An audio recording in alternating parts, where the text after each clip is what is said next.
What's going on, YouTube fam? My name is David Lee, and today we are going to be talking about the DJI Ronin-S, and it's not even on. It's not... I gotta stabilize it.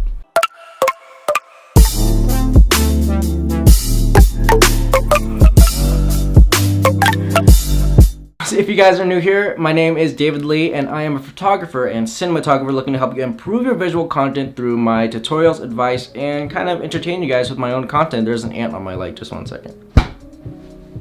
Okay, that's settled. Where was I? So today we are going to be talking about the DJI Ronin-S. We're going to do a really quick in-depth review of the Ronin-S as I've used it for the past week or so, and kind of share my experiences, tell you what I like about it, tell you what I don't like about it, tell you what I really think about it. So we're going to be doing that today. And before we get started, let me know in the comments below, are you guys using a stabilizer right now? Are you guys looking to buy a stabilizer? Are you guys interested in getting into that? Or are you guys kind of just watching this video just cause? Let me know in the comments below why you're watching this video, and let's get started. Also, I'm doing this video standing today. I don't know why, but I really feel like standing, and I'm really going to be working on the background of my YouTube channels. So I bought a bunch of stuff to decorate the background because yes, this background is really boring and I really need to do something with the background, but I'm getting to that and stuff's coming in, and I'm slowly going to start building up the background, and yeah, just bear with me for a little bit, I guess. Thanks.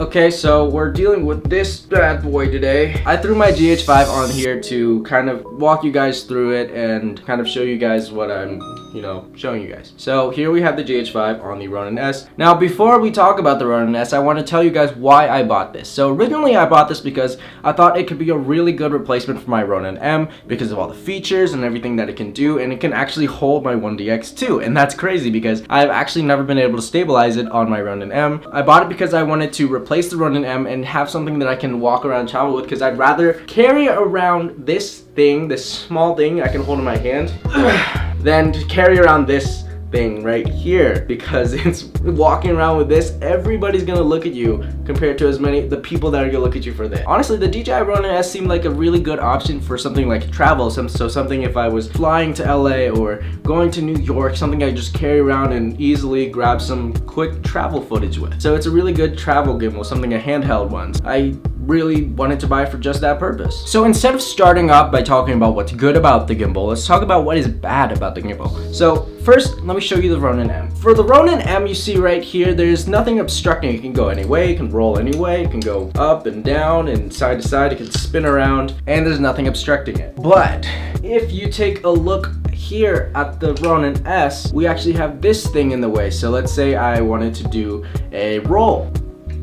And you see that? It kind of jerked a little bit. It's not doing a smooth motion. You can hear it too.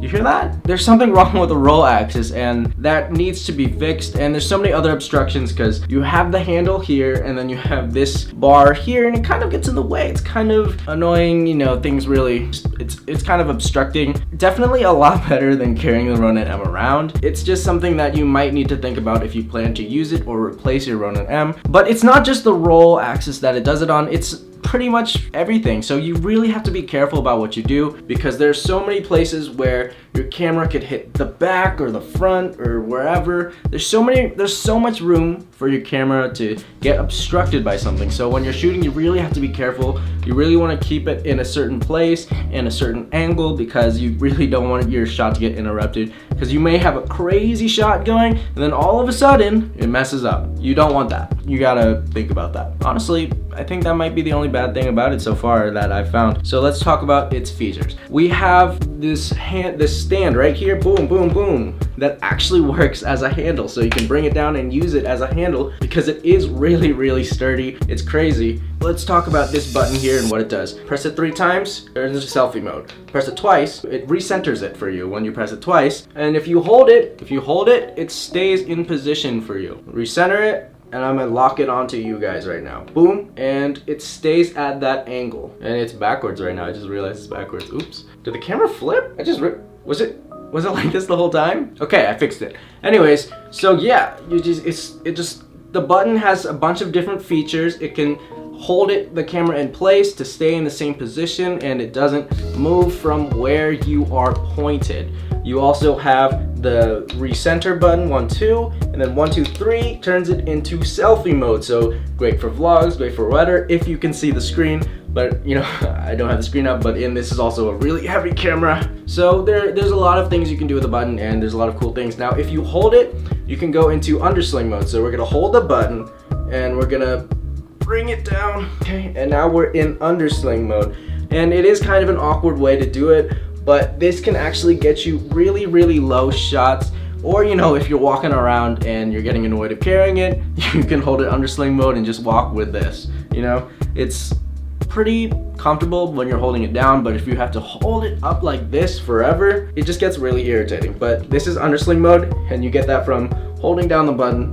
And if you want to put it back, press the button, just bring it right back. Did I mention it's extremely hot right now? It's like 90 degrees outside today. It's really hot, and now I have this light beaming down on me, and I'm actually like really sweating profusely.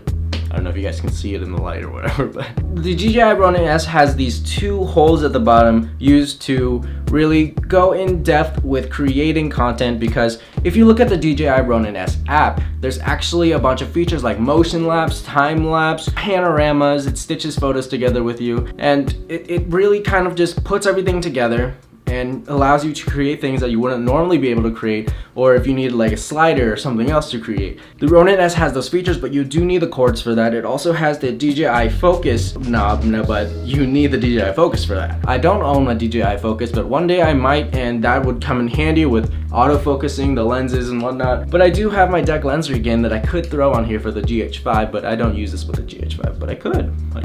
Now the DJI Ronin-S has a different kind of locking system compared to the Ronin-M. The Ronin-M had a little bit more annoying. It got loose really easily. Here we have these latches here. I don't know if you can see it. We have a latch system and a knob system. So it latches in the camera instead of using that other latch. The other latch actually got loose really quick on the Ronin-M that I was using. And then the knobs, everything looks really clean, really nice. The Ronin-S is actually charged through a USB-C cord also. So, you know, I can charge my Mac and then charge my Ronin-S afterwards. It comes with a fast charger, so it charges up pretty quick. I believe it's like 2 or 3 hours, and the battery actually lasts 12 hours. I have not even lost a single bar of green. I've never lost a single bar of green on the Ronin-S in the week that I've had it. The whole battery has been green the entire time I've owned it, and it's just a really good battery compared to all the weight that it's handling and the time that I use it and leaving it on, and everything just it works out really well. Now, I also forgot to mention that this is my first handheld gimbal, so I have zero experience, zero, squat, nothing, no experience with any other handheld gimbals, no Zion crane, no nothing, no smooth, whatever it's called. This is the first handheld gimbal I've ever used, ever held my hands on, ever touched. I mean, I'm pretty sure I've touched them at like B&H or something. But this is the first one I've actually owned and experienced and used and put my camera on.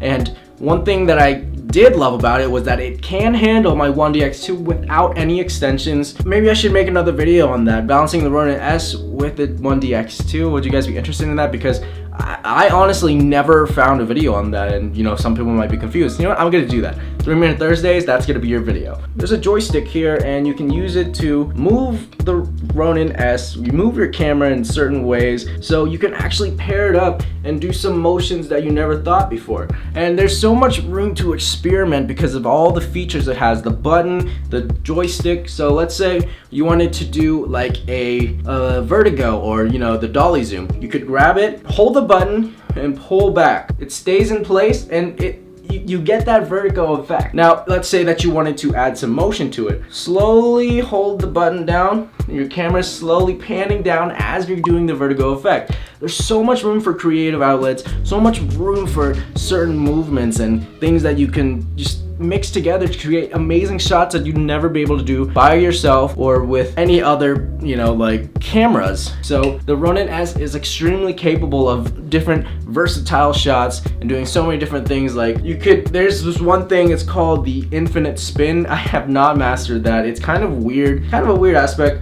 Let me see if I can do it for you. So to do this infinite spin, you have to connect your Ronin-S to your Ronin-S app. Now, once you're connected, you're good to go to configuration, and then you're gonna go to the the control settings, control channels. You're gonna take channel 2, turn it off, and then you're gonna turn channel 3 into the roll axis. So now we are ready to do the infinite spin. So I'm gonna take it, hold the button, I'm gonna bring it down to about here, right? Ready? Now we're gonna turn it. Okay, we're gonna turn on channel 1. I'm gonna hold the button and I'm gonna flick the joystick all the way to the right. Now we got this infinite Hello? Okay, so let's try again. React center, boom. Okay, so it works, but I don't think my GH5 is balanced for this, but it's actually not balanced right now. But I did it on the One DX2. Here's a clip of that. So the shots that the Ronin-S are getting is really good. The Ronin-S is I'm gonna put this down, it's super heavy. So the shots that the Ronin-S is giving me, the smoothness, everything is crazy. It's so good, and the magic that DJI put into this stabilizer is crazy because it can handle so much weight, but it can also block off so much movement, so much walking. Like in all these shots that I've taken, I am clearly walking. I'm doing a normal walk, and there is it's balanced so smoothly, and everything kind of looks really good. And it's pretty crazy what DJI can do with this technology because they are so good at what they do, and this really stabilizes the footage extremely well. Can it replace the Ronin-M? I don't think so. There are things that the Ronin-M can do. There are places that the Ronin-M can go that the Ronin-S can't. There's spots for the Ronin-S and there's spots for the Ronin-M. The Ronin-M is more professional. It's more of like something that I would do in production work, while the Ronin-S is something I can do on travel film, something I take along with me because it's so much more lightweight, easier to pack, and it's easier to work with. But the Ronin-M is definitely still going to be in my arsenal because it's clearly something that I need, because the Ronin-S can't do everything, especially with that roll issue. Can't deal with that. Honestly, Ronin-S, I'm gonna give it, let's 4 stars. You're missing that star because of that roll axis issue, because that is an extremely important axis to have to work with. The Ronin-S is a crazy stabilizer. I definitely need more practice because I'm not able to maneuver it. I'm not able to do anything because this, like I said, this is my first handheld gimbal, so I have 0 experience. I don't know what it's like to work with one, and my shots probably aren't even all that great. It was just some practice shots. I worked with the modes. I worked with the 3 modes that it has. I worked with the joystick, I worked with the button, I worked with everything. I've used the extended handheld thing with the, I don't know what I'm saying anymore.